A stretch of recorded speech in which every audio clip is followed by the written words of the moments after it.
మీ ఇంటిని మరింత అందంగా మార్చాలనుకుంటున్నారా? మోడర్న్ లుక్స్ తో పాటు లివింగ్ కి perfect solution shine tech UPVC Windows and doors Bondada groups. ఈ పాలల్లో కల్తీల వల్ల పాల పదార్థాలు మానేస్తే బెటర్ అంటారా? తల్లి పాలలో ఎట్లయితే ఫ్యాట్ ఉంటుందో 4% ఫ్యాట్, దేశవాళీ ఆవు పాలలో కూడా అంతే ఫ్యాట్ ఉన్నది. బర్రె పాలలో 8% ఫ్యాట్ ఉంటుంది. బట్ ఆరోగ్యపరంగా చూస్తే గాడిద పాలు కూడా చాలా ఔషధ గుణాలు ఉన్నది. దాదాపు 3 నుంచి 5 వేల రూపాయలు లీటర్. దీన్ని పాలగా తాగేదైతే ఎవరు లేరు. ఆవు ఇచ్చినంత వాల్యూము అవి ఇవ్వలేవు. ఏ బియ్యం ఏ ఆరోగ్య సమస్యకి పనికొస్తుంది చెప్పగలరు? అందరూ ఒకే రకమైన బియ్యాన్ని తినే పరిస్థితి ఉంది ఈ రోజు. అవన్నీ హైబ్రిడ్ అండి మనం తినేవన్నీ? మనము 99.9% తినేదంతా. ఏ ఆహారం ఉత్తమం అని మీరు భావిస్తారు? మాంసకృతులు తినే వాళ్ళకి మీరు ఇచ్చే సలహాలు ఏంటి? చికెన్ మటన్ అనేది తీసుకుంటారు ఆహారంగా. ఈ చికెన్ మటన్ లాంటి వాటిని కిడ్నీ దాన్ని రిమూవ్ చేయాల్సి వస్తుంది. ఇప్పుడు గట్ హెల్త్ ఇష్యూస్తో చాలా మంది సురేందర్ గారు బాధపడుతున్నారు కదా. రైస్ కానీ వీట్ కానీ చిరుధాన్యాలు ఏది బెస్ట్ అంటారు? ముఖ్యంగా మొట్టమొదట ఇవాళ లైఫ్ స్టైల్లో జరుగుతున్న అతిపెద్ద 3 తప్పిదాలు ఏమిటి? ఆహారాన్ని తీసుకోవాల్సిన సమయంలో తీసుకోకపోవడం. ఆడవాళ్ల విషయంలో చూస్తే ఫ్రిడ్జ్ ఉండడం వల్ల ఏంటి అనర్థాలు ఏంటి? కోసిని అందులో పెడతాం వల్ల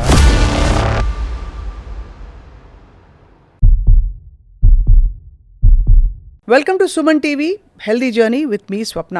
ఇవాళ రోజుల్లో ఆహారమే ఆరోగ్యం అన్న విషయం ఎవరు కాదనలేరు. కానీ మనం తింటున్న ఆహారం మీద మనం దృష్టి పెట్టక అనేక రకాల లైఫ్ స్టైల్ డిసీజెస్ ఎంతగా పెరిగిపోయాయో ప్రతి ఎపిసోడ్లో, అలాగే మీ ఆరోగ్యం కోసం సుమన్ టీవీ ఏ విధంగా పాటుపడుతోందో మేము ఎప్పటికప్పుడు మిమ్మల్ని అలర్ట్ చేస్తూ డాక్టర్స్ ద్వారా బోల్డ్ విషయాలు చెప్పిస్తూ వచ్చాం. ఇవాళ ఒక చాలా ఇంట్రెస్టింగ్ విషయం మాట్లాడబోతున్నాం. మనం తినే ధాన్యాలు, ఎందుకంటే మన దేశంలో ధాన్యాలు మన కోర్ డయట్. ఈ ధాన్యాలలో ఎన్నో రకాల రైస్లు ఉన్నాయి, ఎన్నో రకాల బియ్యం ఉండగా కూడా మనం వైట్ రిఫైన్డ్ సోనా మసూరి తప్ప మరొక ప్రపంచం ఎరగం. అట్మోస్ట్ చిట్టిముత్యాలు, అట్మోస్ట్ బాస్మతి, అంతవరకే వెళ్తాం.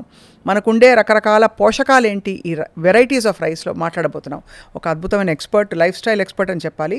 సేవ్ ఫౌండేషన్ వ్యవస్థాపకులు సురేంద్ర గారు ఉన్నారు మనతో పాటు. రైతులతో చాలా దగ్గరగా పనిచేస్తారు. సురేంద్ర గారు నమస్కారం అండి. నమస్తే అండి. మొట్టమొదట ఇవాళ లైఫ్ స్టైల్లో జరుగుతున్న అతిపెద్ద 3 తప్పిదాలు ఏమిటి? ఆహారాన్ని తీసుకోవాల్సిన సమయంలో తీసుకోకపోవడం. ఓకే. తీసుకోకూడని సమయాల్లో తీసుకోవడం. నీరు త్రాగాల్సిన సమయంలో త్రాగకపోవడం. ఇవి ముఖ్యంగా జరుగుతూ ఉన్నాయి. ఇంకా ఆడవాళ్ళ విషయంలో చూస్తే వాళ్ళు జర్నీల్లో కావచ్చు, ఆఫీసులో కావచ్చు, నీరు తాగితే యూరినల్స్కి వెళ్ళాల్సి వస్తుందని వాళ్ళు నీళ్లు తీసుకోరు. చాలా సందర్భాల్లో వాళ్ళకి నీట్నెస్ అనేది ఇంపార్టెంట్ ఉంటుంది. స్కూల్స్లో కావచ్చు, కాలేజీలో కావచ్చు, వర్క్ చేసే దగ్గర వారు కూడా నీరుని తక్కువ తీసుకుంటారు. ఇవన్నీ చిన్న చిన్న విషయాలే అనిపిస్తాయి కానీ పెద్దగా ప్రభావితం చేస్తున్నాయి ఆరోగ్యాన్ని. చాలా వరకు కరెక్ట్గా చెప్పారు. అయితే మనం మామూలుగా మన స్టేపుల్ ఫుడ్ ముఖ్యంగా సౌత్ ఇండియాలో రైస్ అండి. అవునండి. సో మామూలుగా మీరు ఏ రైస్ తింటారని అడిగితే అందరూ ఫైన్ రిఫైన్డ్ చక్కగా మల్లెపూల్లాగా అన్నం కనిపిస్తుంది, తెల్లగా పొడిపొడిగా ఉండాలి, పొడిపొడిగా ఉంటుందని గర్వంగా చెప్పుకుంటాం. మనం ఎక్కువగా కన్జ్యూమ్ చేసే రైస్ ఏమిటండి? ఎన్ని రకాల బియ్యం పండుతుంది ఇండియాలో? మనకు ప్రకృతి పరంగా చూస్తే పూర్వము భారతదేశంలో ఉన్న వైవిధ్యంగా చూసిన మన పురాణాల ప్రకారం, లేకపోతే చరిత్రకారులు చెప్పిన దాని ప్రకారం చూసిన 5 లక్షల రకాల విత్తనాలు ఉన్నాయి అని చెప్తారు. అయితే ఇప్పటికీ కూడా అందుబాటులో కొందరు విత్తన సంరక్షకులు ఉన్నారు. వాళ్ళ దగ్గర 2000 వరకు దేశవాళీ వరి విత్తనాలు ఉన్నాయి వారి దగ్గర. వారు ప్రతి సంవత్సరం దాన్ని పండిస్తా దాన్ని ఉనికిలో ఉంచుతున్నారు. ప్రతి సంవత్సరం పండించకపోతే అవి కొంత కాలానికి అవి పోతాయి కాబట్టి వాళ్ళు ఆ పని చేస్తా సంరక్షిస్తా వస్తున్నారు. ఇప్పుడు మరి ఇవాళ మనం మాట్లాడబోయే రకరకాల రైస్ వెరైటీస్ గురించి చెప్దాం. మనకి ఇవన్నీ కూడా అంటే ముందు రైస్ ఎందువల్ల ఇతర విత్తనాలు మనం తినలేకపోతున్నాం, ఇతర వెరైటీస్ అంటే అలవాటు అయిపోయాయి ఇలాగా? అవగాహన లోపం కొంత ఉన్నదండి. రైట్. అలాగే పూర్వము అన్నం వండేటప్పుడు గంజి వంచడము, ఆ గంజిని దాచుకొని మర్నాడు తాగడము, ఆ గంజి వంచడం వల్ల వచ్చే పొడితనం ఒకటి ఉన్నది అన్నంలో.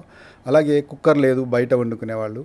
పూర్వము పాత బియ్యం అనే పదం ఎక్కువ వాడేవాళ్ళండి. పాత బియ్యం అంటే వడ్ల రూపంలోనే ఒక 9 నెలల నుంచి సంవత్సరం 2 సంవత్సరాల వరకు వడ్ల రూపంలోనే గింజను అలా ఉంచడం వల్ల అటువంటి బియ్యాన్ని వాడటంలో వచ్చే పొడిదనం ఒకటి ఉంటుంది. ఇలాంటివి అందుబాటులో లేకపోవడం వల్ల ఒక విధంగా దేశవాళీ విత్తనాలు అంతరించిపోతున్నాయి, తెలియక, అవగాహన లేక. అయితే న్యూట్రిషనల్గా ఇందులో చాలా విలువలు ఉన్నాయి. ఇవాళ మనం ఎక్కువ శాతం మంది తింటున్న వెరైటీలో లోటుపాట్లు ఏంటండి? అందరూ ఒకే రకమైన బియ్యాన్ని తినే పరిస్థితి ఉంది ఈరోజు. కొంచెం పేర్లు అటు ఇటు అయినా హైబ్రిడ్ విత్తనాలకి రకరకాల పేర్లు ఉన్నాయి. అవన్నీ హైబ్రిడేనా అండి మనం తినేవన్నీ? మనము 99.9% తినేదంతా హైబ్రిడే ఉన్నాయండి. హైబ్రిడ్ అంటే ఏమిటి? మనకు కావాల్సినట్టు దాన్ని రూపురేఖలు మార్చామనా? అధిక ఉత్పత్తి కోసము మార్చారు. అధిక ఉత్పత్తి అనేది అవసరమే కావచ్చు, బట్ దాన్ని మించి కూడా వెళ్ళిపోయాం మనం. అవసరానికి మించి అంటే 2 ఏళ్ళకి సరిపడా నిల్వలు మనం కావాలంటే 3 ఏళ్ళకి సరిపడా నిల్వలకు కూడా మనకు అధిక ఉత్పత్తి జరిగిపోతుంది. దానివల్ల ఏమవుతుందంటే స్థానికంగా ఉండే విత్తనాలు కావచ్చు, జొన్నలు, సజ్జలు లాంటివి కూడా పండించడం తగ్గిపోయింది. అందుకే the minimum supporting price government అది మంచి ఉద్దేశంతో పెట్టింది, మంచిది. అయితే అది దానివల్ల వేరే కూడా అంతరించిపోతున్నాయి. కాబట్టి ఇలాంటివి బతకడానికి కూడా ఏదైనా ప్రణాళిక ఉండాలి ఖచ్చితంగా. మీ దగ్గర ఉండే వెరైటీస్ సురేంద్రనాథ్ గారు మీరు బాగా రికమెండ్ చేసేది ఏ బియ్యం ఏ ఆరోగ్య సమస్యకి పనికొస్తుందని చెప్పగలరు? తప్పకుండా చెప్తానండి. బియ్యాల్లో డైవర్సిఫైడ్గా ఉన్నాయి. అంటే జీవ వైవిధ్యం ప్రకృతి మనకి ఇచ్చింది కాబట్టి పండడంలో వివిధ ప్రాంతాల్లో పండుతాం ఒక విశేషం అయితే, ఒక్కొక్క బియ్యంలో ఆరోగ్యానికి సంబంధించి ఒక్కొక్క విశేషం ఉన్నది. సో ఈ విధంగా దేశవాళీ బియ్యాలు అవసరాన్ని బట్టి, మనిషి వయసు ఉంటుంది, పుట్టినప్పుడు చిన్నపిల్లలుగా ఎదిగే వయసు ఉంటుంది, అలాగే యంగ్ ఏజ్కి వచ్చినప్పుడు వాళ్ళకి ఫర్టిలిటీ రావడానికి ఒక అవసరం ఉంటుంది, తర్వాత ఏజ్ వచ్చిన తర్వాత నీరసం రాకుండా కానీ, కీళ్ళ నొప్పులు రాకుండా కానీ, ఒబిసిటీ రాకుండా కానీ, డయాబెటీస్ ఇలా రకరకాల బియ్యాలు ఉన్నాయి. సో అవన్నీ రకరకాల సమయాల్లో అవసరమైనప్పుడు వాడుకోవచ్చు. అలా రోజువారీ తినడానికి కొన్ని అనుకూలమైన ఉన్నాయి, కొన్ని రోగాలు తగ్గించుకోవడానికి ఉన్నాయి. ఇవన్నీ కొన్ని నేను తీసుకొచ్చాను, మీకు శాంపిల్స్ చూపిస్తాను. ఇక్కడ ఉన్నది ఇది కాలాబాటి బియ్యము. నల్లగానే కంటే కాపర్ కలర్లో ఉంటుంది. ఇది క్యాన్సర్ నిరోధకం అన్నమాట. ఎవరైనా ఉంటే దాన్ని గంజిలాగా తీసుకొని తాగుతున్నా లేదా అన్నంలాగా వండుకు తిన్నా ఇది ఫలితం ఉంటుంది. ఇది వారంలో ఒకసారి పాయసంలా తీసుకున్న క్యాన్సర్ నిరోధకంగా పనిచేస్తుంది. ఓహో. అయితే ఇటువంటి బియ్యాన్ని అన్నంలా కంటే కూడా గంజి తీసుకొని ఆ గంజిని మర్నాడు తాగడం ఎక్కువ ఉపయోగకరం అవుతుంది.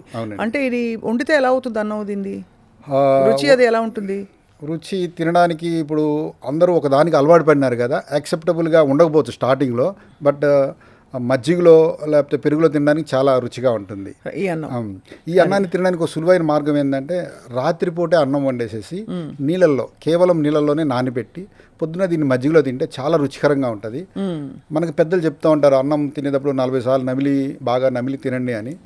ఇది మనకు తెలియకుండా నవ్వులుతాం, ఎందుకంటే నవ్విన కొద్దీ జ్యూస్ లాగా ఒక స్వీట్నెస్గా ఒక మాధుర్యంతో ఉంటుంది. అది ఆస్వాదిస్తే వాళ్ళు తెలియకుండానే 40 కాదు 60 సార్లైనా నవ్వులు మెల్లిగా తింటారు. దానివల్ల చాలా ఉపయోగం ఉంది. దాని ద్వారా క్యాన్సర్ కూడా మనకి నిరోధించవచ్చు ఈ నల్ల బియ్యం ద్వారా. అంటే ఇందులో సైంటిఫిక్గా చూస్తే యాంతోసైనిన్స్ ఉన్నాయి. యాంతోసైనిన్స్ క్యాన్సర్ నిరోధకాలు అనేది ఎస్టాబ్లిష్ అయిన వాస్తవం. అయితే ఇందులో టెస్ట్ చేస్తే యాంతోసైనిన్స్ అనేవి ఉన్నవి. ఓకే. ఈ గింజలే కాదు, ఈ మొక్క యొక్క ఆకులు కూడా టెస్ట్ చేస్తే అందులో యాంతోసైనిన్స్ అనేవి ఉన్నాయని చూపించారు. సో ఆ విధంగా ఇది చెప్తున్నాము. రైట్. అలాగే పక్కనే తెల్లగా ముత్యాల్లా కనిపిస్తున్న ఆ బియ్యం అదేంటండి? అది బియ్యం అయినా? ఇది గోవిందభోగ్ బియ్యం అండి. గోవిందభోగ్ అంటే భగవంతుడికి ప్రసాదం పెట్టడానికి, దానికోసం ఒక బియ్యము. ఓహో. ఇది బియ్యమే వాసన వస్తాయి, మీరు వాసన చూడవచ్చు. ఇది బియ్యమే వాసన వస్తాయి. చాలా విశేషంగా ప్రసాదాలు చూడొచ్చండి. అంటే వైష్ణాలయంలో ప్రసాదాలు చేయడానికి అది బాగా వాడతారు, పరమాన్నం కానీ అవి చేయడానికి. ఇవన్నీ దేశవాళీలో ఇవి ఒక రకాలండి, సందర్భాన్ని బట్టి వండుకోవడము. ఇక్కడ ఉన్నదండి మాపిల్లై సాంబా. ఇది మాపిల్లై సాంబా. ఇది యమనంలో ఉండే మగపిల్లలకి చాలా ఉపయోగము, ఫర్టిలిటీ పెరగడానికి. అలా కాకుండా ఎవరికైనా ఒక స్టామినా, ఎనర్జీ కావాలన్నా ఇది ఉపయోగం. ఇందులో మనం టెస్ట్ చేస్తే మాకు తెలిసింది ఏంటంటే మినరల్ కాంటెంట్ బాగా ఉన్నది. అంటే ఐరన్, జింకు, మాలిబ్డం, మ్యాంగనీస్ ఇలాంటివి ట్రేస్ ఎలిమెంట్స్ అంటాం, అలాంటివన్నీ ఇందులో ఉన్నాయి. ఇలాంటివి లోపించడమే కొంత హార్మోన్ డెఫిషియన్సీ అని కొన్ని రోగాలు వస్తూ ఉంటాయి కదా, అలాంటి వాటికి ఇది సొల్యూషన్ అనమాట. దీనికి గ్లైసెమిక్ ఇండెక్స్ ఎలా ఉంటుందో? గ్లైసెమిక్ ఇండెక్స్ మామూలు దాంతో కంపేర్ చేసినప్పుడు తక్కువే ఉందండి. ఓహో. అంటే గ్లూకోజ్కి డిమాండ్ తక్కువ ఉంటుంది తిన్న తర్వాత 2 అవర్స్లో. సో అయితే మనకి డయాబెటిక్స్కి మంచిది. అయితే డయాబెటీస్ వాళ్ళు తినడానికి చాలా అనుకూలమైనది. దేశవాళీ బియ్యాలన్నింటిలో కూడా అమైలోజ్ అనే స్టార్చ్ ఉన్నదండి. ఇది మెల్లిగా అరుగుతుంది, అంటే ఇన్సులిన్ని డిమాండ్ చెయ్యదు. ఓహో. సో అది మెల్లిగా అరిగే గుణం ఉండడం వల్ల ఇవన్నీ డయాబెటీస్ లాంటి వాళ్ళు ఉన్నవాళ్ళు వాడుకోవడానికి అనుకూలమైంది. నెక్స్ట్ ఇంకా రవ్వలాగా ఉంది, అది చిన్న బియ్యం. ఇది నారాయణ కామిని అని సన్న బియ్యం. ఇప్పుడు చాలామంది సన్న బియ్యం తినడానికి ఇష్టపడతారుగా, అలా దేశవాళీ బియ్యాల్లో ఇది ఒక సన్న బియ్యం అనమాట. ఇది ఎలా వార్చి తింటే బెటరా లేక అన్నం వార్చి అత్తేసరికి నీళ్లు పెడితే బెటరా? ఏదైనా అన్నం వార్చడమే సరైన పద్ధతి అండి. దీనికి కూడా అన్నం వార్చడమే కరెక్ట్. అత్తేసరి ఎందుకు కరెక్ట్ కాదండి? అత్యవసరం ఎందుకు కరెక్ట్ కాదంటే ఇప్పుడు స్టార్చ్ అనేది ఉంటుంది కదండి, స్టార్చ్ కొంత డ్రై అవ్వాలి. డ్రై అవుతున్న వల్ల దాని లక్షణం మారుతుంది, జిగురు గుణం అంటాం కదా, అట్లా అరిగే దానిలో కూడా తీరు మారుతుంది అనమాట. అందుకే ఇప్పుడు గంజి వంచి కాసేపు అలా పెట్టామనుకోండి, నేను మీకు చూపిద్దామని ఒక కుండ కూడా తీసుకొచ్చాను. మనం అన్నం వండుతాము, కుండలో వండుకోవచ్చు, ఇత్తడికి ఎందులో వండుకున్న తర్వాత వండిన తర్వాత మటుకు వండిన పదార్థాన్ని ఇలాంటి కుండలో పెట్టాలి. ఇలాంటి కుండలో పెడతాం వల్ల ఆ బియ్యంలో ఉన్న తేమని ఈ కుండ మట్టిలాగా ఉంటుంది కదా, అది పీల్చుకుంటుంది. పీల్చుకొని ఆవిరైపోతుంది. దీని ద్వారా ఆవిరైపోతుంది. లేకపోతే గింజ కింద తేమ రాదు. గింజ కింద తేమ రాకపోవడం వల్ల అన్నం పొడి బారుతుంది. పొడి బారటం వల్ల ఆ స్టార్చ్ గుణం మారుతుంది, కార్బోహైడ్రేట్ గుణం. లేదంటే దీన్ని ఇంకో రకంగా చేయాలంటే ఒక వస్త్రంలో ఈ వండిన అన్నాన్ని వస్త్రంలో వేసేసి వస్త్రంలో వేసేసి దాన్ని ఇలా మూట కట్టేసేసి 2-3 అవర్స్ ఇలా పెట్టాలి. ఇలా పెడతాం వల్ల పొడి పొడిగా అవుతుంది, షుగర్ వచ్చే గుణం అన్నంలో తగ్గుతుంది అనమాట. ఓహో, ఇది గుణం. కుండలో అయితే చాలా అనుకూలం. మనం మూట కట్టడం అందరూ చేయలేకపోవచ్చు. నా ఉద్దేశం మూట కట్టడం అనే మాట ఎందుకన్నానంటే, ఇలా మూట కట్టి దీన్ని ఒక స్టీల్ క్యారియర్లో పెట్టేసుకుంటాం. Okay, somewhat better. దానికంటే ఈ తేమని ఇది పీల్చుకుంటుంది, అది పొడి బారుతుంది. అందరూ కుండని మొయ్యలేరు కాబట్టి, ముఖ్యంగా ఆఫీసుకి వెళ్ళేటప్పుడు ఇలాంటి దాన్ని క్యారియర్లో పెట్టుకొని ఇలా మెత్తటి మస్లిన్ క్లాత్ తీసుకుని మనకి క్యారియర్లో లైనింగ్ లాగా వేసేసి పెట్టేస్తే ఉత్తమం ఉంటారు. అయితే మరి చాలా క్లాత్ అంటే మనకి చీజ్ క్లాత్ లాంటివి దొరుకుతాయి. లేదా నేతనని అడిగితే ఖాదీ బట్ట పల్చగా అల్లిస్తారు. అలాంటి బట్టని దీనికి వాడటం చాలా ఉపయోగకరం. బాగుంది, చాలా బాగుందండి. మంచి చిట్కా ఇది, చాలా మందికి తెలియదు. రైట్ సార్, నెక్స్ట్ ఇంకా ఇక్కడ ఉన్నది కులక్కార్ అనే బియ్యం. కులక్కార్ బియ్యం అది లేడీస్ ప్రాబ్లమ్స్కి చాలా మంచిదని చదివాను. అవునండి, లేడీస్కి ఇది ఔషధం లాంటిదే. అందరికీ, ఆడవారికి మగవారికి ఇది ఆహారంగా ఉపయోగపడుతుంది. అయితే ఆడవారికి ఇది ఔషధంగా కూడా ఉపయోగపడుతుంది. వాళ్ళకి పీరియడ్లో డిజార్డర్స్ ఉన్నప్పుడు, పీసీఓడి ప్రాబ్లమ్స్ ఉన్నప్పుడు, లాక్టేషన్ పీరియడ్లో ఉన్నప్పుడు కానీ, ప్రెగ్నెన్సీలో ఉన్నప్పుడు కానీ, ఎప్పుడు చూసినా ఇది వాళ్ళకి అది ఆహారంగా చాలా ఉపయోగం. మీరు చూసారా ఎవరైనా ఇలాగా నయమైన వాళ్ళు ఉన్నారండి? మా ఆఫీస్కి చాలామంది దీన్ని వచ్చిన వాళ్ళు, అడిగిన వాళ్ళు ఉన్నారు, వాడిన వాళ్ళు ఉన్నారు. టెస్టిమోనియల్ ఎవిడెన్స్ అయితే ఉన్నది. వాడిన వాళ్ళు బెనిఫిట్. సుమారు ఎంత ఉంటుందండి ఒక కిలో? ఇది కిలో 140 రూపాయలు కిలో. కానీ మనకి మామూలు క్వాంటిటీ కంటే ఇది ఎక్కువ తినలేమేమో అంటే. అవునండి, ఇప్పుడు దేశవాళీ బియ్యాలన్నీ కూడా 1కి 3 లేక 1కి 5 నీళ్లు పోయాల్సి వస్తుంది. దానివల్ల మామూలు బియ్యం అయితే కిలో 7గురికి వస్తే ఇది కిలో బియ్యం 10 మందికి వస్తుంది. ఓకే, కాబట్టి ఎక్కువ తినలేము. అవునండి, క్వాంటిటీ వైస్ ధర కొంచెం ఎక్కువ అనుకున్న కాలం వస్తుంది, ఎక్కువ కాలం వస్తుంది. అలాగే ఈ కులక్కర్ రైస్, ఇది కులక్కర్ అండి. దీన్ని అన్నంలా తినడం ఒక పద్ధతి అండి, లేదంటే దోశలు వేసుకోవచ్చు. ప్రెగ్నెంట్స్కి అయితే వారంలో 2 సార్లు దీన్ని పాయసంగా కానీ పాల తాలికలుగా కానీ చేసి పెడితే చాలా మంచిది. ముఖ్యంగా పాలిచ్చే తల్లులు, పాలు లేకపోతే ఒక్కోసారి బ్రెడ్ తినే పరిస్థితి ఉంటుంది. అలాంటి వాళ్ళకి దీంతో పాయసం పెడితే చాలా ఉపయోగం. లేదా దీంతో పాల తాలికలు ఖచ్చితంగా వాళ్ళకి పెట్టాలి. ఈ విధంగా చేసి. ఈ పక్కన ఉన్నది నవారా బియ్యం అండి, బాగా అందరికీ తెలిసిన బియ్యం. నవారా నివారణి అంటారు. ఇది ఎక్కువ షుగరు వ్యాధి తగ్గిస్తుంది అనే నమ్మకంతో అందరూ వాడుతున్నారు. ఫలితాలు కూడా అలాగే ఉన్నాయి. షుగరు ఒకటి, ఏజ్ వల్ల వచ్చే షివరింగ్ ఉంటుంది, కొందరికి చేతులు వణుకుతాయి, అట్లాంటి వాటికి కావచ్చు, మోకాళ్ళ నొప్పులు, అలాంటి వాళ్ళకి ఈ బియ్యం చాలా ఉపయోగపడుతుంది. సుమారు ఎంతకాలం తింటే దీని ప్రభావం మనకు తెలుస్తుంది? ఇదని మన దాంట్లో మండలం రోజులు అంటే 40 రోజుల పాటు దీన్ని తీసుకోవచ్చు. తీసుకుంటే వెంటనే అంత డిఫరెన్స్ తెలిసే అంత మనకి కొంత వాళ్ళకి రిలీఫ్ తెలియాలంటే 4-5 రోజుల్లో కూడా తెలుస్తుంది. ఓహో, అయితే అన్నము వండుకోవడం ఒకటైతే దాన్ని తినే పద్ధతులు గంజిగా తీసుకోమన్నా నేను ఒక రోజు. అంటే అన్నంలో వండేటప్పుడు నీళ్ళు ఎక్కువ పోసి గంజి తీసి అది మరునాడు కూడా ఏదో టైంలో తాగడం చాలా ఉపయోగం. అవును, ఇది చాలా గట్ బ్యాక్టీరియా పెంచుతుంది. ఏ విధంగా అయినా అది సహాయపడుతుంది. ఇంత సన్నగా ఉండే చిట్టి రైస్ ఇది ఏంటండి? ఇది రవ్వలాగా ఉంది, చాలా చిన్న సైజు. ఇది చిట్టి ముత్యాల రైస్ అండి. మామూలుగా మనకి సువాసనతో కూడా చిట్టి ముత్యాలు ఇవి అంటే పలావుల్లో వాటిలో వాడుతుంటారు. అట్లా వాడుకోవచ్చు అది. సో పొడి పొడిగా అన్నం రావడానికి, లేదా ఫ్రైడ్ రైస్లు, లేకపోతే ఇట్లాంటి వాటికి ఎక్కువగా ఉపయోగపడుతూ ఉంటారు. ఇది బహురూపి అండి. బహురూపి. సో తెల్ల బియ్యాల్లోనే కొంచెం షుగర్ తగ్గడానికి ఎక్కువగా ఉపయోగపడుతుంది నవారా తర్వాత. ఇట్లా చాలా ఉన్నాయండి, నేను కొన్ని రకాలు తీసుకొచ్చి చూపించాను అవగాహన కోసం. అమ్మో, అసలు ఇన్ని రకాల బియ్యాలు ఇన్ని హెల్త్ బెనిఫిట్స్తో ఉన్నాయంటే చాలా మందికి తెలియదు. అవునండి, మనం అన్నం రైస్ క్వాంటిటీ తక్కువ తింటే చాలు సోనా మసూరి అనుకుంటాం, కానీ దానివల్ల తక్కువ తినడం వల్ల కొంత తగ్గుతుందేమో సమస్య, కానీ ఈ వీటిలో వచ్చే పోషకాలు అయితే మిస్ అయిపోతున్నట్టే కదా. అంతే కదండి. ఇప్పుడు గట్ హెల్త్ ఇష్యూస్తో చాలామంది సురేందర్ గారు బాధపడుతున్నారు కదా, రైస్ కానీ వీట్ కానీ చిరుధాన్యాలు ఏది బెస్ట్ అంటారు?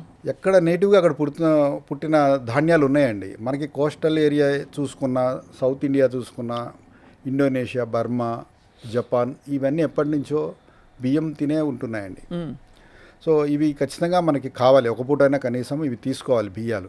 అంటే బియ్యాలు మిల్లెట్స్ ఈ మధ్య కంపారిజన్ వచ్చి మిల్లెట్సే మంచివి అన్నారు. మిల్లెట్స్ ఖచ్చితంగా మంచివే. అలానే బియ్యము అంటే ఇప్పుడు అవైలబిలిటీలో ఉన్నది హైబ్రిడే కాబట్టి బియ్యం మీద అపోహ ఉన్నది, అదే తక్కువ అని. బట్ దేశవాళీ బియ్యాల విషయంలో అది కాదు, అది మెల్లిగా అరిగే లక్షణం ఉన్నది, దాంట్లో డైట్ ఫైబర్ ఉంది, మినరల్ కంటెంట్ అన్ని బాగానే ఉన్నాయి. అది కూడా ఈక్వలెంట్ టు మిల్లెట్స్ అని చెప్పొచ్చు. దేవుడిచ్చిన ఏవైనా సహజం, మనకి దేవుడిచ్చిన ఏవైనా అవి మంచివే. అయితే 90% ఈరోజు హైబ్రిడ్ బియ్యాలు అయినాయి కాబట్టి బియ్యం మంచిది కాదు అనే ఆలోచన వచ్చింది. ఇంకోటి ఏంటంటే కోస్టల్ ఏరియాలో కావచ్చు, నది పక్కన ప్రాంతాలు కావచ్చు, వర్షాలు అధికంగా వచ్చినప్పుడు ఆ పొలాలు మునిగిపోతాయి. మునిగిపోవడమే కాదు, వాటర్ కూడా స్టాగ్నెంట్గా 2-3 వారాలు అలాగే ఉంటుంది. వాటర్ కూడా పోవడానికి ప్లేస్ ఉండదు, ఎటు వెళ్ళలేదు. అలాంటి పరిస్థితుల్లో కూడా ఆ నీటిని టాలరేట్ చేసి తట్టుకొని బతికే మొక్క వరి అన్నమాట. అది లేకపోతే మరి దేవుడు ఆహారం అందరికీ అలా ఇచ్చాడు. అక్కడ ఏ మిల్లెట్ బతకదు, అలా నీళ్ళల్లో ఏ మిల్లెట్ బతకదు, ఏ పప్పు ధాన్యం బతకదు. సో అలాంటి ప్రాంతంలో ప్రజలకి అది ఆహారంగా భగవంతుడు ఇచ్చినది అది. అయితే వరి నీళ్ళని తట్టుకుంటుంది కానీ వరి నీళ్ళని డిమాండ్ చేయదు, ఎక్కువ నీళ్ళు ఏం డిమాండ్ చేయదు వరి.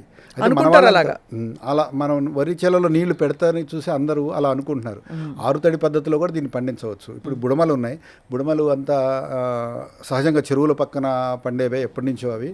ఇట్లా చెరువు కల్చరు లేదా మెట్ట భూముల్లో అనుకూలమైనవి కూడా ఇవన్నీ ఉన్నాయి, చేసుకోవచ్చు. మనకి ప్రభుత్వము ఉచితంగా నీరు ఇస్తుంది కాబట్టి, నీళ్ళకి మీటర్ పెట్టలేదు కాబట్టి ఆ నీళ్ళని మనము కలుపు నియంత్రణ కోసం వాడటం వల్ల వరి నీళ్లు తాగుద్ది అనే అపోహలో అందరూ ఉన్నారు. చాలా యూస్ఫుల్ ఇన్ఫర్మేషన్ అండి. కొన్ని వెరైటీస్ గురించి వాళ్ళు మాట్లాడాం. మరొక చాలా కీలక ఫుడ్ గ్రూప్ మన ఇళ్లలో పాల పదార్థాలు. అవునండి, పాలు. ఇప్పుడు మనకి గోవులు ఇంట్లో ఉండి లేకపోతే అక్కడ వెనకాల బర్రెనో గేదెనో కట్టేసి మనం పాలు పితుక్కునే రోజులు అందరికీ సిటీల్లో అయితే అసలు అసాధ్యం. మనకి దొరికేవే ప్యాకెట్లో దొరికేవే పాలు. ఎక్కడైనా అదృష్టం ఉంటే అక్కడ ఇక్కడ కొంచెం పాల అంటే అతను పితికిన వ్యక్తి తీసుకొచ్చి పోయడం, అది కూడా కల్తీ లేదని మనం అనుకోవాలి.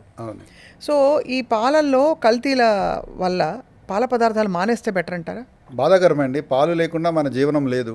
మన దేశంలో పాలు తరతరాలుగా ఉంది. పాడి పంట అనే వ్యవహారంతో వ్యవసాయంలో ఉన్నప్పుడు మన వాళ్ళందరూ ఎక్కువగా పాడి ఉంది వాళ్ళందరికీ.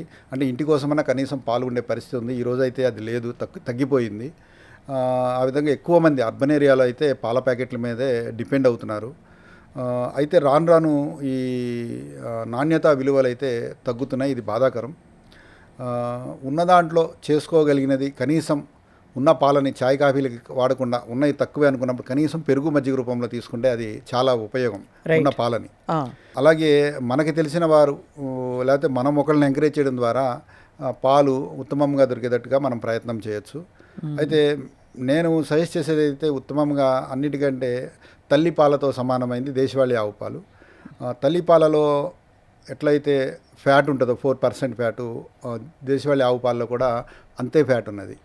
బర్రె పాలలో 8% ఫ్యాట్ ఉంటుంది. చాలా కానీ మంచి మీగడ వస్తుంది, మంచి మీగడ రుచిగా ఉంటుంది. నెయ్యి కూడా మనకి ఎక్కువ బర్రె పాలతో వచ్చే నెయ్యి కొంచెం నెయ్యి కూడా ఎక్కువ ఉంటుంది అన్ని వాస్తవం. అయితే రుచిపరంగా చూసిన టీ కాఫీలకి చాలామంది ఇష్టపడతారు కాబట్టి అది అట్లా ఉన్నది. బట్ ఆరోగ్యపరంగా చూస్తే ఆవు పాలు తల్లిపాల తర్వాత అంత విలువైనవి అనమాట. గాడిద పాలు కూడా చాలా ఔషధ గుణాలు ఉన్నది. దాదాపు 3 నుంచి 5 వేల రూపాయలు లీటర్. అంటే వింటే బిత్తరపోతాం, కానీ కొన్ని ప్రాంతాలలో ప్రత్యేకంగా దాన్ని కొంతకాలం పాటు ఔషధ గుణాలు ఉండడం వల్ల ఇస్తారని చెప్పి, అంటే గాడిద పాలు ప్రిస్క్రైబ్ చేస్తారని విన్నానండి. నిజమేనా? అవునండి. అయితే ఇది కొందరు ఉపాధిగా ఇళ్ళంటే తిప్పుతా ఒక 10 ml పడుతుందేమో, నోట్లో అలా పిండుతారు, దానికి కొంత అమౌంట్ తీసుకుని వెళ్తూ ఉంటారు. దాని ఉపాధి కోసం కొందరు చేస్తారు. ముఖ్యంగా ఆస్మా నివారణ కోసం వైద్యంగా అయితే వాళ్ళు వాడుతున్నారు, ఆహారంగా కాదు. అట్లా మన కల్చర్ ఉన్నది ఎప్పటి నుంచో. దానివల్ల కొందరు ఉపాధి కూడా పొందుతున్నారు. వాళ్ళు వాడే వాల్యూమ్ కూడా 10 ml 20 ml లోపే ఉంటుంది కాబట్టి అది విధానంగా చూస్తే మంచిదే. అయితే దీన్ని పాలగా తాగేదైతే ఎవరు లేరు. అంటే అది ఆహారంగా అయితే మన పూర్వీకులు చేయలేదు, అది అంత సజెస్టబుల్ కాదు. మెడిసినల్గా అయితే కరెక్టే. అయితే దాని కాంపోజిషన్ అంతా హ్యూమన్ మిల్క్ దగ్గరలో ఉంటుందని వినికిడి. అవునండి, అదైతే వాస్తవం, అదైతే వాస్తవం. బట్ అది అన్ని ఇప్పుడు ఆవు ఇచ్చినంత వాల్యూము అవి ఇవ్వలేవు. అదే, సో ఆ విధంగా అది మనుగడలో అంటే పాల విషయంలో దాన్ని మనం సస్టైనబుల్ కాదు. అలాగే ఆవు ఇచ్చే పాలు సాత్వికమైనవని మన పూర్వీకుల నుంచి వచ్చినది. అయితే మనం చూస్తున్నది హిస్టరీలో చూస్తే దేశవాళీ ఆవు పాలు సాత్వికమైనవి. ఆలోచన, బుద్ధి, శౌర్యము అన్నీ ఇస్తుంది. బట్ బర్రెలో కానీ గాడిద పాలలో కానీ ఆ లక్షణాలు ఆవు పాలతో కంపేర్ చేసినప్పుడు తక్కువ ఉన్నాయి. మరొక చాలా కీలకమైనది మేకపాలు సురేంద్ర గారు. అవునండి, మేకపాలు కూడా ఇంకా కొంచెం ఎక్కువ చలామణిలో ఉండగా మనం విన్నాము. మేకపాలతో చేసిన చీజ్, గోట్ చీజ్ ఇప్పుడు చాలా పిజ్జాల మీద వాటి మీద చాలా కామన్గా ఎక్కువ గ్రీక్ ఫుడ్లో ఎక్కువ వాడతారు ఇది. అవునండి. సో మేకపాల గొప్పదనం కానీ విశేషాలు ఏంటండి? మేకపాలు కూడా ఆస్మా లాంటివి తగ్గించడానికి చాలా ఉపయోగం. బట్ వాల్యూమ్ చూస్తే వచ్చేది తక్కువ. అంటే ఆవుతో అది తీసుకున్న డైట్ కావచ్చు, దాని ద్వారా వచ్చే పాలు కావచ్చు. ఎకనామీగా చూస్తే ఆవు తిన్న గడ్డి, దానికి వచ్చే పాలు, దాని ఇచ్చే ఎరువు ద్వారా ఉన్న ఎకనామీ, ఇలా కంపేర్ చేసినప్పుడు మేక ఎకనామికల్గా పాల విషయంలో వైబిలిటీ కాదు. బట్ కొంత వాల్యూమ్ వస్తుంది, కరెక్టే. అది విలువైనదే ఆరోగ్యపరంగా చూస్తే. అయితే బల్క్లో ప్రొడ్యూస్ చేయడం అనేది చాలా తక్కువ, దానివల్ల రేట్లు కూడా ఎక్కువ ఉంటాయి. బట్ తక్కువ మొత్తంలో ఆరోగ్య కోసం తీసుకున్నప్పుడు ఆయుర్వేదంలో కొన్ని టెస్టుల ప్రకారము ఆస్మా సంబంధించిన వ్యాధులకి అది ఉత్తమమైంది. నేను విన్నది 3,000 నుంచి 5,000 రూపాయలు గాడిద పాలైతే మనకు అఫ్కోర్స్ మంచి మేలిమి రకం పాలంటే 50 to 70 రూపీస్లో మనకి కౌ మిల్క్, బఫెలో మిల్క్ దొరికిపోతాయి. అవునవును. సో అలాగే మేకపాలు కూడా కొంతవరకు వాడుకలో ఉంటుంది, కానీ అంత కామన్గా అయితే పెద్ద మొత్తంలో అంటే అదొక పరిశ్రమగా ఎప్పుడు చూడలేదు మనం. పరిశ్రమగా చూడలేము. ఎకనామికల్ కండిషన్గా చూసినా అది ఫ్లెష్ కోసమే పెంచుతారు కాబట్టి పాల విషయంలో అంత ఉత్పత్తి రాదు. ఎప్పుడు ప్లాంట్ బేస్డ్ డయట్ ఉత్తమం అని చెప్పి ఈ మధ్య ఎక్కువగా చలామణి అవగా విన్నాం. అవసరం కూడా అది. మీరు ఒక అంటే ఎన్వైరన్మెంటల్ యాక్టివిస్ట్గా, ఒక రైతుగా, అలాగే సేవ్ అనే ఫౌండేషన్ నడుపుతున్నారు కాబట్టి ఏ ఆహారం ఉత్తమం అని మీరు భావిస్తారు? అంటే మాంసకృతులు తినే వాళ్ళకి మీరు ఇచ్చే సలహాలు ఏంటి? మాంసకృతులు మనకు శరీరంలో మన మజిల్కి అవసరము. అంటే వర్క్ చేయాలన్నా, స్టామినాగా కొన్ని కండిషన్స్లో ఉండాలన్నా ప్రోటీన్ అనేది మనకి అవసరం. ప్రోటీన్స్ అనేవి మనకి ఎంజైమ్స్గా, హార్మోన్స్గా కూడా రకరకాల పనులు చేస్తాయి. ప్రోటీన్ డెఫిషియన్సీ అందరికీ ఉంది. పేదవాడికి, ఉన్నవాడికి అందరికీ ఈరోజు ప్రోటీన్ డెఫిషియన్సీ ఉంది. ఈరోజు ఆహారపు అలవాట్లు పూర్వంలాగా లేకపోవడం వల్ల మన ఆహారంలో పప్పు ధాన్యాలు కావచ్చు అన్నీ మిస్ అయినాయి. అలాగే చికెన్, మటన్ అనేది తీసుకుంటారు ఆహారంగా. అయితే ఈ చికెన్, మటన్ లాంటి వాటిని డైజెస్ట్ చేసుకొని ఎక్స్క్రీట్ చేసుకునే క్యాపబిలిటీ వయసు వచ్చే కొద్దీ తగ్గుతుంది అనమాట. కిడ్నీ దాన్ని రిమూవ్ చేయాల్సి వస్తుంది. అట్లా అది ప్రాబ్లం ఉన్నది. డైజెస్ట్ చేసుకొని ఎక్స్క్రీట్ చేసేది అది ప్రాబ్లం ఉంది. అయితే మనకి శ్రామికులు అది తీసుకోవడం కరెక్టే కొంతవరకు. అయితే ఇప్పుడు అందరూ తీసుకుంటున్నారు, అంత శ్రమ లేదు మనకి. అంత శ్రమ లేకుండా అది తీసుకుంటున్నాం. అలాగే అవైలబిలిటీ పెరిగిపోయినది. ఏ సమయంలో అయినా మనకు అది దొరుకుతుంది. రాత్రి లేదు, పగలు లేదు, వారం లేదు. అయితే పూర్వం మన వాళ్ళు మాంసాహారం తిన్నారు. ఎప్పుడు తిన్నారంటే జాతరలు వచ్చినప్పుడు, లేకపోతే ఎప్పుడో సంవత్సరంగా 1-2 సార్లు పండగలప్పుడు.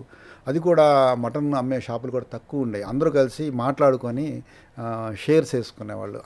అట్లా ఎప్పుడో తినేవాళ్ళు. అట్లా తినడం వేరు, రోజు తినడం వేరు. రెండింటికి సమస్య వేర్లుగా ఉన్నది. అలా డిమాండ్ పెరిగిపోయినప్పుడు వాళ్ళు దాన్ని పెంచడంలో మ్యానిపులేషన్స్ ఉంటాయి. సో ఇవన్నీ మళ్ళీ మన హెల్త్ మీద ప్రభావితం చేస్తాయి. అది మనం గమనించుకోవాలి. అవునండి. ఎప్పుడైతే డిమాండ్ పెరుగుతుందో మనకు అంత సప్లై లేకపోతే పెంచడంలో మ్యానిపులేషన్స్ ఉంటాయి అన్నది మనం గ్రహించుకోం. అంటే వాటికి హార్మోన్స్ అవి ఇవ్వడం ఇవి కదండి అదే సమస్య అండి. మనం అనుకున్నాం పూర్వము అంటే కోళ్ల ఫామ్ వరకే అది ఉన్నదని. బట్ ఈరోజు మేకల విషయంలో కూడా అక్కడ కూడా జరగాల్సిన ఇంజెక్షన్స్ లాంటివి జరిగిపోతున్నాయి. ఆవు పాల విషయంలో కూడా జరుగుతున్నాయి కదండి. ఆవులకి కూడా అయితే కొందరు అట్లీస్ట్ దేశీయాలి ఆవు పాలు పెంచడానికి చేసే వాళ్ళు అయితే బాగానే ఉన్నారు నాకు తెలిసి. దాని దగ్గర రేటు పెడుతున్నారు, దాని దగ్గర రేటు తీసుకున్నారు కాబట్టి వైబుల్ అవుతుంది. ఎంత పడుతుంది అది దేశవాళీ ఆవు పాలు లీటరు? మేము అమ్మేది అయితే 120 రూపాయలు ఉన్నది. డోర్ డెలివరీ చేసేవాళ్ళు దాన్ని 140, 160 కూడా అమ్ముతున్నారు 1 లీటర్. నగరంలో పరిస్థితి నేను చెప్తున్నాను. అయితే సురేంద్ర గారు, మరి మాంసకృతుల పరిస్థితి ఓకే, చాలా వరకు తగ్గించాలని మీరు చెప్తున్నారు. కూరగాయలు పండించడంలో కూడా రకరకాల పెస్టిసైడ్స్, ఫర్టిలైజర్స్, పండ్లు పండడానికి వేసే కెమికల్స్, వాటిని ఎలా మనం తీసేయచ్చు ఫుడ్లోంచి? మంచి విషయం అండి. ఈరోజు మనకి దొరికే కూరగాయలు చాలాట్లో ఏదో ఒకటి పండించేటప్పుడు కొన్ని చల్లవచ్చు, పండిన తర్వాత కూడా కొన్ని చల్లే పరిస్థితి ఉన్నది. ఏం చల్లుతారు సార్? అవి షైనింగ్గా ఉండడానికి, లేకపోతే నిల్వ ఉండడానికి, ముఖ్యంగా క్యాబేజీ, కాలీఫ్లవర్ ఇలాంటి వాటిల్లో షైనింగ్ కోసం కొందరు తెలియదు, వాళ్ళకి ఇంపుగా ఉంటే సేల్ అవుతాయి అనే విషయంలో వాళ్ళు చేస్తున్నారు. ఏదైనా కెమికల్ వేస్తారండి దానిలో? అంతే, ఖచ్చితంగా కెమికల్ వేస్తారు. సో వీటిని మనము అట్లీస్ట్ సర్ఫేస్ మీద ఉన్నాయి తీసుకేసేయడానికి ఇంటికి రాగానే మనం గోరువెచ్చటి నీళ్ళలో ఒక 10 నిమిషాలు నానబెట్టాలి. దాంట్లో ఉప్పు కలుపుకోవచ్చు. ఒక లీటర్కి ఒక 10 గ్రాములంత ఉప్పు కలుపుకొని దాన్ని మనం వాష్ చేసుకోవడం ఒక పద్ధతి. లేదా పిడకలు, ఆవు పిడకలు ఉంటాయి, పిడకలు కాలిస్తే వచ్చే బూడిద ఉంటుంది, బూడిదని ముద్దలాగా చేసి తడిపేసి కూరగాయలకి పట్టించేసి మళ్ళీ వాష్ చేసినా కొంత అబ్జర్వ్ అవుతుంది సర్ఫేస్ మీద ఉన్నది. సో ఈ విధంగా కొంత విష ప్రభావాన్ని తగ్గించుకోవచ్చు. ఇంకో పద్ధతి ఏంటంటే, అవకాశం ఉంటే ఇంటి దగ్గర బాల్కనీలో 2 అడుగులు బై 2 అడుగులు ఉన్నా సరే టవర్ లాగా పెట్టుకొని ఆకుకూరలు పండించుకోవచ్చు కొంతవరకే. అవి వారంలో 2 సార్లు సరిపోతాయి. అట్లీస్ట్ 2 అడుగులు బై 2 అడుగులు ఉంటే సరిపోతుందండి. 2 టవర్లు 3 షెల్ఫ్లు పెడతాము. అందులో మెంతికూర వేసుకోవచ్చు చక్కగా. మెంతికూర అంటే 2 వారాల లోపే అయిపోతుంది. కొత్తిమీర వేసుకోవచ్చు, జ్యూస్ తాగొచ్చు. ఇలాంటి ఆకుకూరలే, తోటకూర, పాలకూర, ఇంతే. ఇవే ఒక షెల్ఫ్ 2 షెల్ఫ్ అలా టవర్ లాగా. ఇవన్నీ ఎక్కడ దొరుకుతాయండి? ఇవి మనము వేగం బజార్లో షెల్ఫ్స్ లాంటి షెల్ఫ్స్ దొరుకుతాయి. మనకి విత్తనాలు అయితే మా దగ్గర దొరుకుతాయి. అంటే దేశవాళీ విత్తనాలు. ట్రేస్ ఆన్లైన్లో దొరుకుతాయి, లేదంటే మనకి బజార్లో అమ్ముతారు. దాంట్లో కొంత మట్టి వేసుకొని ఖచ్చితంగా ఇట్లా చేసుకోవచ్చు. ఇంటి దగ్గరే సులువైంది. కనీసం వారంలో 2 సార్లు. బాగా ఎండ అవసరం పడుతుందా? ఎండ కనీసం రోజుకి 3-4 గంటలు దొరికినా చాలు. రోజంతా అవసరం లేదు. అంత షేడ్ వచ్చిన మోబులేగా ఆ షెల్ఫ్ ఎక్కడైనా ఎండ రాదంటే కొంచెం అటు ఇటు తిప్పుకొని ఆ బాల్కనీ ఇట్లా మార్చుకుని అయినా ఎండకి ఎక్స్పోజ్ చేయొచ్చు మనం. సో అలాగా ఇంట్లో పండించుకోవడం ఉత్తమం. అవకాశం ఉంది. లేదంటే వేడి నీళ్ళలో మీరు అన్నట్టు వెచ్చటి నీళ్ళలో ఉప్పేసి నానబెట్టి, అంటే అన్ని పండవు కాబట్టి ఇంట్లో వాటిని అలా నానబెట్టుకుని వాటిని చేసుకోవచ్చు. అలాగే పండించేటప్పుడు తక్కువ విషాలు అదే రసాయనాలు చల్లే అవకాశం ఉన్న కొన్ని పంటలు ఉన్నాయి. కూర అరటికాయ ఉంది, దాన్ని చక్కగా తెచ్చుకోవచ్చు. గుమ్మడికాయ, సొరకాయ, వీటికి తక్కువే చల్లుతారు కాబట్టి వారంలో 2 సార్లు ఇవి కూడా తీసుకోవచ్చు. కొబ్బరికాయ, పచ్చిశనగపప్పు కూర ఒక రోజు వండుకోవచ్చు. ఇలా ఉన్నదాన్ని తగ్గించుకోవడానికి ఒక ప్రయత్నం చేయాలి. ఫ్రిడ్జ్ వాడకం మంచిదే అంటారా సురేంద్ర గారు? ఫ్రిడ్జ్ నాకు తెలిసి మన దేశానికి అయితే అవసరం లేదండి. అయితే వైఫ్ అండ్ హస్బెండ్ జాబ్ చేయడం వల్ల కొన్ని ముఖ్యంగా ఇడ్లీ బ్యాటర్ లాంటివి పెట్టుకోవడానికో పెరుగు పెట్టుకోవడానికో వాడుతున్నారు. నా సజెషన్ ఏంటంటే, మనము పొద్దున్నే ఆఫీస్కి వెళ్ళేటప్పుడే చక్కగా తినేసి ఫుల్ మీల్స్ తినేసి ఒక మిగతా అన్నం ఇట్లా నేను చెప్పినట్టు కుండలో పెట్టుకుని అలా తీసుకెళ్తే రోజుకు 2 సార్లు సరిపోతుంది. 3సారి ఆకలి అయితే ఫ్రూట్స్, నట్స్తో తినొచ్చు. కాబట్టి ఫ్రిడ్జ్ లేకుండా బతకొచ్చు. నేనైతే ఉంటున్నాను ఒక 20 ఏళ్ళ నుంచి. మీ ఇంట్లో ఫ్రిడ్జ్ లేదు? నేను ఫ్రిడ్జ్ లేకుండా ఉంటున్నాను. మా ఆవిడ కూడా సహకారం అందించింది. నేను కూడా ఎప్పుడు టిఫిన్ అడగను. టిఫిన్ కోసం ఇవన్నీ వచ్చే పరిస్థితి కాబట్టి మేమైతే అది లేకుండా బతకగలం. అప్పటికప్పుడు చేసుకునేదే చేస్తారు అంతే. అంటే పిండ్లు అవి లేకుండా ఒక రోజు ముందు ప్లాన్ చేస్తాం, ఏది కావాలో అది తీసుకుంటాం. కానీ ఫ్రిడ్జ్ ఉండడం వల్ల ఏంటి అనర్థాలు ఏంటి? సో ఏదైనా ఫ్రెష్గా తినడం అనేది ఒకటి ముఖ్యము. కోసిని అందులో పెడతారు. కోసిని అందులో పెడతాం వల్ల దాని లక్షణం మారిపోవడం. ఫ్రెష్ ఫ్రూట్ తినడం వేరు, దాన్ని అందులో పెడతాం వేరు.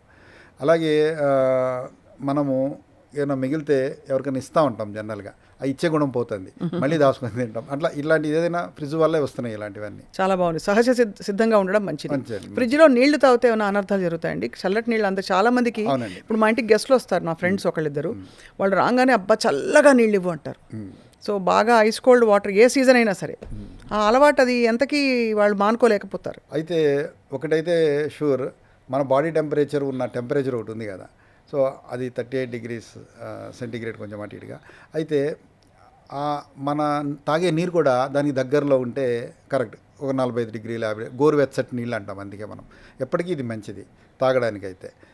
మనకి కఫం లాంటివి రాకుండా, అంటే కఫ ప్రకోపం అంటాం కదా, అలాంటిది రాకుండా, అంటే జలుబు, దగ్గులు ఇలాంటివి రాకుండా పొద్దున్న పరగడుపున అయితే గోరువెచ్చని నీళ్ళు తాగాలి ఖచ్చితంగా.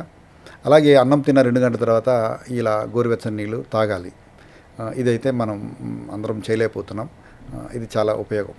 అయితే సమ్మర్లో ముఖ్యంగా ఎండలో వచ్చినప్పుడు అనిపిస్తుంది కదా, కుండలో నీళ్లు తాగడం ఉపశమనం కలిగిస్తుంది. ఖచ్చితంగా తాగొచ్చు. కుండ చాలా మంచిది, ఎప్పటికైనా మంచిదే.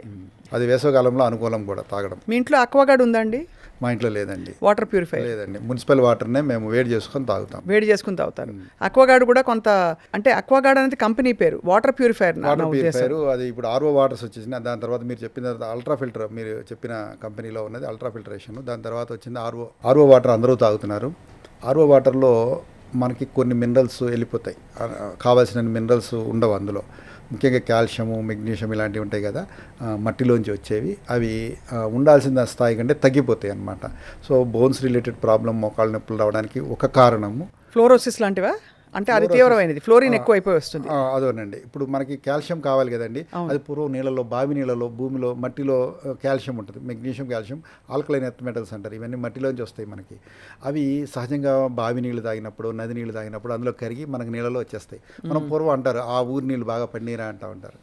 అంటే అక్కడ ఉన్న మినరల్స్ బట్టి అక్కడ అమ్మమ్మ వాళ్ళ ఇంటికి అక్కడికి వెళ్ళొస్తే మనిషి బాగున్నాడు అని అనుకుంటారు కదా, ఆ నీళ్ళు బాగా పన్నీ అంటారు. అంటే అక్కడున్న మినరల్స్ అతనికి ఒంటికి పట్టినాయి అనమాట. ఈ మధ్య ఇంకొక పిచ్చి పట్టుకుంది, మెగ్నీషియం నిద్ర పట్టట్లేదని చెప్పి మెగ్నీషియం లోపిస్తోందని గ్రహించి మెగ్నీషియం లోషన్గా పూసుకోండి, మెగ్నీషియం మింగేయండి. ఇది విపరీత పరిస్థితి. మనం ఇవన్నీ గమనించాలి. మనకి ఇట్లా థెరపీ రిలేటెడ్ ఏం చెప్పినా అలోపతి డాక్టర్లు అయితే ప్రాక్టీసింగ్ డాక్టర్ చెప్పిందే వినాలి. అయితే చాలా నాలెడ్జ్ సోర్సెస్ రకరకాలుగా ఉండడం వల్ల కొందరు ఉపశమనానికి ఏదో సమయంలో వాడేదాన్ని అందరికీ అప్లై అయ్యేటట్టు చెప్పేస్తున్నారు. సో మెగ్నీషియం వల్ల ఖచ్చితంగా కొన్ని లాభాలు ఉంటాయి, బట్ అది వాళ్ళు ఒక అప్లికేషన్కి చెప్పుంటారు, బట్ తెలియక అందరూ వేరే దానికి కూడా అది వాడేస్తున్నారు. రైట్. కాబట్టి మనకు మెగ్నీషియం అన్ని ఆకుకూరల్లో ఉన్నది. ఆకుకూరలు అన్నింటిలో మెగ్నీషియం ఉంది. పచ్చగా ఉండే క్లోరోఫిల్ ఉంది కదా, అది అన్ని ఆకుల్లో ఉంటుంది. మనం కొన్ని ఆకులు తింటున్నాం, కరివేపాకు మనం రోజు కూరల్లో వేస్తున్నాం, కొత్తిమీర ఉన్నది. సో కొందరు వీట్ గ్రాస్ తాగుతారు. ఇవన్నీ మెగ్నీషియాన్ని ఇచ్చేవే. చాలా మంచి పాయింట్లు చెప్తున్నారు సురేందర్ గారు. అసలు ఎంత మారిపోయిన జీవితం. అవునండి. అంత కన్వీనియన్సెస్లోకి వెళ్ళిపోయి మీ ఇంట్లో ఫ్రిడ్జ్ లేదంటేనే మేము షాక్ అవుతున్నాం. అలా ఫ్రిడ్జ్ లేకుండా ఉండగలగడం పెద్ద సాహసం ఈ రోజుల్లో. బట్ మీరు చెప్పిన పాయింట్లన్నీ చాలా ఐడియల్. మీ సుమన్ టీవీ ప్రేక్షకులకి ఇవాల్టి ఈ శీర్షికకి ముగింపు పలికేలోపు మీరు మీ అడ్వైస్ ఇవ్వాల్సిందిగా కోరుతున్నాం. అంటే 2-3 చిన్న చిన్న మార్పులు వాళ్ళు ఇవాళ నుంచి మొదలు పెట్టగలిగింది సులువైంది లైఫ్ స్టైల్ పరంగా. పొద్దున్నే లేవగానే మనం అందరము ఒక 2 గ్లాసులు నీళ్లు తాగుతాం పరగడుపున. చాలా సులువైంది, అందరూ చేయగలిగింది. గోరువెచ్చటి నీళ్ళు 2 గ్లాసులు ఇది తాగాలి. ఎందుకంటే రాత్రంతా పడుకున్నాము, నీళ్ళేం తాగలేదు, రక్తం చిక్కబడింది. రక్తం ఎంత పలచగా ఉంటే అంత ఫిల్టర్ అవుతుంది. అంటే కిడ్నీ వర్క్ ఈజీ అవుతుంది, హార్ట్ వర్క్ ఈజీ అవుతుంది, బ్లడ్ వెజల్స్లో ఫ్లో ఈజీ అవుతుంది. అంటే పలచగా ఉండాలి. మనం చక్కగా పొద్దున్నే 2 గ్లాసులు తాగామనుకోండి, అది ఖచ్చితంగా మన ఆరోగ్యానికి ఉపయోగం. పొద్దున్నే మనం తెలుసో తెలియక చాయ్, కాఫీలు తాగొచ్చు, ఇంకా వేరే తాగొచ్చు. ఏది తాగినా ఫస్ట్ నీళ్ళైతే తాగాలి. నీళ్ళు తాగితే ఆ ఫలితం తగ్గుతుంది. ఖచ్చితంగా అది ఒకటి పాటించవచ్చు. అలాగే ధాన్యాలు, రకరకాల ధాన్యాలు వస్తున్నాయి మనకి. ధాన్యాలు అనేవి మనకి శక్తిని ఇస్తాయి. అయితే ధాన్యం 200 ఉంటే ప్రోటీన్ ఇచ్చే సోర్సెస్ ఒకంత ఉండాలి. ఆ విధంగా మన డైట్ని ప్లాన్ చేసుకోవచ్చు. అంటే ఉడకబెట్టిన పచ్చిశనగపప్పు కావచ్చు, పెసరపప్పు కావచ్చు, కందిపప్పు కావచ్చు, పలుకులుగా ఉండబెట్టి రకరకాల అన్నాలు తయారు చేసుకోవచ్చు. ఫ్రైడ్ రైస్గా కావచ్చు, అన్నంగా కావచ్చు. ఇలాంటిది వారంలో 2-3 సార్లు అందరికీ ఖచ్చితంగా ఇస్తే అది ఒక ఆరోగ్యం. ఇది సులువుగా చేసుకోగలిగింది, ఖర్చు ఏం లేదు దీంట్లో. అవును. ఇది ఒకటి చేసుకోవచ్చు. కాబట్టి ఇవన్నీ పాటిస్తూ మీరు అన్నట్టు రకరకాల ధాన్యాలని ట్రై చేస్తూ వాళ్ళకే తెలుస్తుంది అంటే ఎలా ఇంప్రూవ్ అయిందని. ఏదైనా ఒక 1 రోజుల పాటైనా చూడాలి ఎఫెక్ట్ రావాలంటే. ఖచ్చితంగా వారంలో కనీసం 5 రోజులు పాటిస్తే 2 రోజులు రిలాక్స్ చేసుకుంటా ఒక 8 వారాలు అంటే మీరు అన్నట్టే వస్తుంది. అలాగే ధాన్యాలు మనకి అటుకుల రూపంలో మన వాళ్ళు పూర్వం తినేవాళ్ళు, అది మనం మిస్ అవుతున్నాం. మురమరాలు కావచ్చు, అటుకులు కావచ్చు, ఇళ్లలో లేదు. కానీ దానిలో పోషకాలు ఉంటాయా? మరీ గాలిగా ఉంటుంది. ఈ బియ్యాలతో చేసుకోవచ్చు కదా, దేశవాళీ బియ్యాలతో చేసుకోవచ్చు. అయితే మనకు తెలిసిక ఎక్కువ మంది ఓట్స్ అటుకులే అది గొప్పది అన్న స్థితిలో ఉన్నాం మనం. అటుకులు ఏదైనా మంచిది, అయితే దేశవాళీ బియ్యాలతో కావచ్చు వాటితో చేసుకునే అటుకులు చాలా మంచివి. రైట్. వడ్లని నానబెట్టి ప్రాసెస్ వేడి నీళ్ళలో వేసి ప్రెస్ చేస్తారు కాబట్టి అందులో ఉన్న రైస్ బ్రాన్ లేయర్ కూడా అటుకులకు వచ్చేస్తుంది. అంటే తౌడు తినలేని వాళ్ళు ఈ అటుకుల్ని తినడం అనేది చాలా ఉపయోగం. అలాగే పార్షియలీ కుక్డ్ అనమాట అది. విటమిన్ B12 కదా, ఖచ్చితంగా వస్తుంది. డైట్ ఫైబర్ వస్తుంది. మళ్ళీ పార్షియలీ కుక్ అయినట్టు అనమాట. అంటే బియ్యం వండడానికి టైం పడుతుంది. అదే అటుకులు వేడి పాలలో వేస్తే మెత్తబడిపోతాయి. అంటే సులువుగా డైజెస్ట్ కూడా అవుతుంది. అవును. ఒక పూట పాలు దాంతో ఆహారంగా తీసుకుండొచ్చు. అంటే ఎవరైతే ఓట్స్ అటుకులు తింటున్నారో అలా మన దేశవాళీ బియ్యంతో అటుకులు తినడం అనేది చాలా ఉపయోగం, అవసరం కూడా. అవును. ఎందుకంటే ఇక్కడ పండించే వాళ్ళకి వాళ్ళు కొంటారు కాబట్టి అదొక ఎకనామీ. చాలా బాగుంది సురేందర్ గారు, చాలా యూస్ఫుల్ విషయాలు చెప్పారు ఇవాళ మాకు. థ్యాంక్ యూ వెరీ మచ్, ధన్యవాదాలు. మీరు మళ్ళీ రావాలి, మాకు కొత్త విషయాలు చెప్పి మన వ్యవసాయంలో ఉండే అద్భుతమైన పోషకాలు, మనం పండిస్తున్న ధాన్యాల్లో ఉండే గొప్ప విషయాలని చెప్తూ ఉండాలని కోరుకుంటున్నాం. ధన్యవాదాలండి, మీరు ఒక మంచి అవకాశం ఇచ్చారు వీటి గురించి వివరించడానికి. ఇది ప్రజల్లోకి అవగాహన పెంచడానికి చాలా ఉపయోగమని నేను ఆశిస్తున్నాను. ధన్యవాదాలు. థ్యాంక్ యూ అండి, నమస్కారం.